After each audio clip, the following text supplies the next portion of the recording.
et bienvenue à cette émission spéciale du primaire au secondaire en confinement dû au COVID-19. Pour l'occasion, nous avons décidé de mettre de côté notre programmation habituelle pour vous offrir une émission spéciale sur l'école à la maison. Nous recevrons Madame Lynn Lamoureux, bien sûr à distance, qui répondra à nos questions. Bienvenue à tous!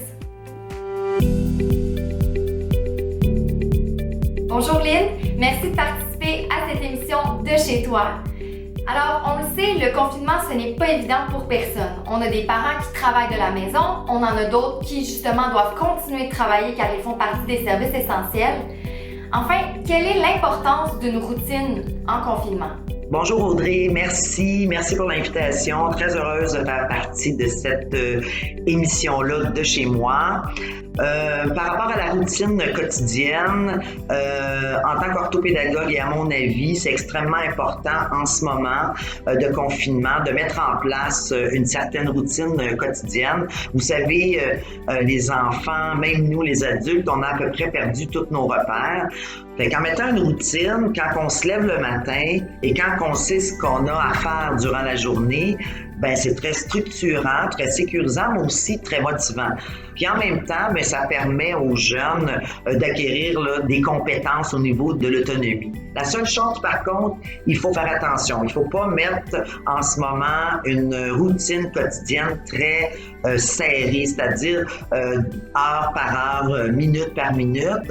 Il faut laisser place à l'imprévu, à la créativité. C'est pas une situation habituelle, donc il faut se permettre de modifier la routine quotidienne qu'on avait prévue, par exemple.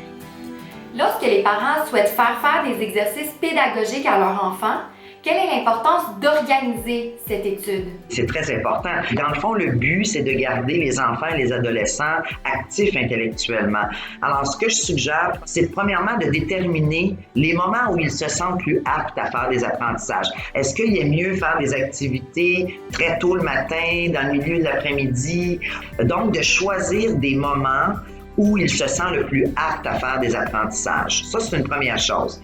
Après ça, de déterminer qu'est-ce que l'enfant ou l'adolescent a à faire, quel type d'activité, est-ce qu'il y a des mathématiques, du français, de la lecture, et de les classer selon les priorités de l'enfant. Est-ce que l'enfant ou l'adolescent aime mieux commencer par les matières qu'il préfère ou de commencer par un travail qui est plus long puis terminer avec ce qui est plus court. Donc, dans le fond, c'est de vraiment lui permettre de pouvoir classer les choses qu'il a à faire selon ses propres critères. Troisième suggestion, il faut qu'il y ait un support visuel. Vous pouvez carrément prendre une feuille et la séparer en 2 colonnes, choses à faire et choses faites, par exemple, et vous apposez des collants avec les différentes tâches à faire et à chaque fois qu'il y a une tâche de fait, donc on déplace le collant dans la colonne « Choses faites ». C'est très, très, très motivant. Sinon, ça peut être une liste à cocher, tout simplement. Ce que je suggère également, pour terminer avec ce temps d'étude-là, lorsque l'enfant débute une activité, par exemple, de mathématiques, d'essayer de discuter avec lui, de voir le temps que ça va lui prendre pour effectuer cet exercice-là. Donc, exemple en mathématiques, si c'est pour lui prendre une quinzaine de minutes, je vous suggère de mettre un chronomètre. Pourquoi un chronomètre? Premièrement, ça structure le jeune, l'enfant dans le temps. Deuxièmement, ça lui permet de voir le temps qui lui reste pour compléter la tâche. Et troisièmement, pour certains enfants, ça leur donne comme un certain défi, dans le fond, de battre le chronomètre. Alors oui, c'est important d'organiser ce temps d'étude-là, surtout si les parents sont en télétravail, si les parents sont dans les services essentiels, par exemple. Donc, des moments précis où les activités pédagogiques doivent se faire, c'est extrêmement important. Comment devrait-on aménager l'espace de travail de notre enfant? Pour l'espace de travail, écoutez, l'ensemble des adolescents et des enfants que je rencontre aiment beaucoup travailler dans leur chambre. Alors, pourquoi pas? Je vois aucun inconvénient. La seule chose, il faut que l'enfant ou l'adolescent soit en position assise et qu'il y ait une table, un bureau. C'est la meilleure façon de se concentrer, d'éviter donc de s'étendre sur le lit ou sur un canapé, qui n'est pas une très bonne position pour faire des apprentissages. Deuxième chose, c'est très important l'éclairage. Donc, plus l'éclairage est insuffisant, donc plus on est fatigué rapidement. Donc, de faire attention. L'autre chose également, c'est d'éliminer toute distraction là, pour l'enfant, téléphone cellulaire, télévision, radio, jeu. Donc, d'essayer d'enlever le plus de distractions pour qu'encore une fois que l'activité se fasse d'une façon plus rapide. Dernière chose que je voudrais dire également, c'est peut-être d'éviter la table de cuisine. C'est un endroit qui est commun. C'est un endroit où, même s'il n'y a pas de bruit, il y a tout de même des déplacements. Alors, à mon avis, ça ne devrait pas être un endroit où les enfants font des apprentissages.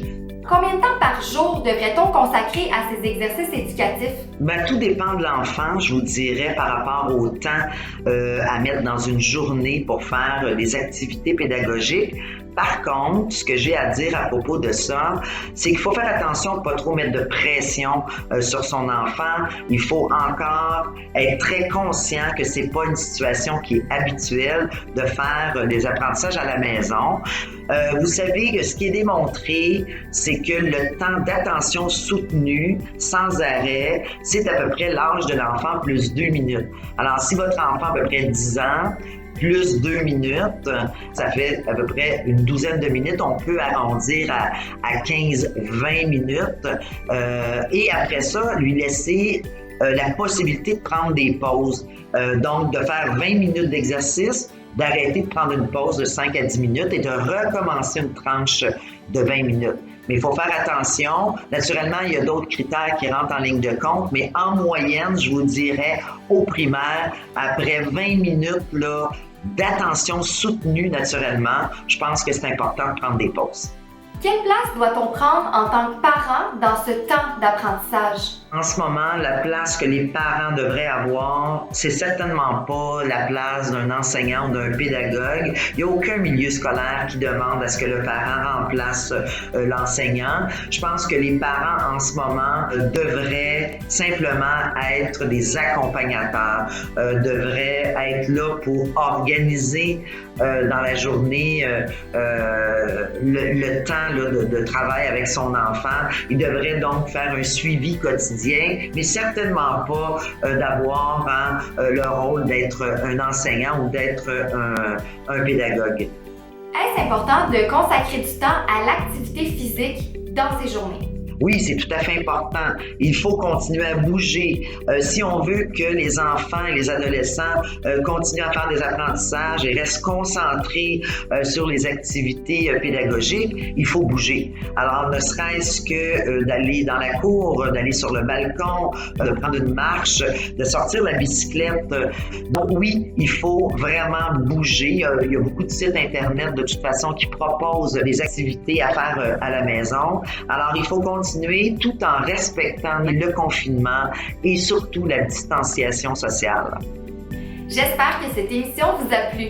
Pour l'occasion, nous avons créé un guide pratique et gratuit sur l'organisation de l'école à la maison. Vous y trouverez, entre autres, une routine quotidienne. N'hésitez pas à aller sur notre site Internet ou vous abonner à notre infolettre pour le retrouver. Allez sur notre page Facebook, commentez cette émission et n'oubliez pas, nous y déposerons aussi certaines activités supplémentaires. Merci à tous!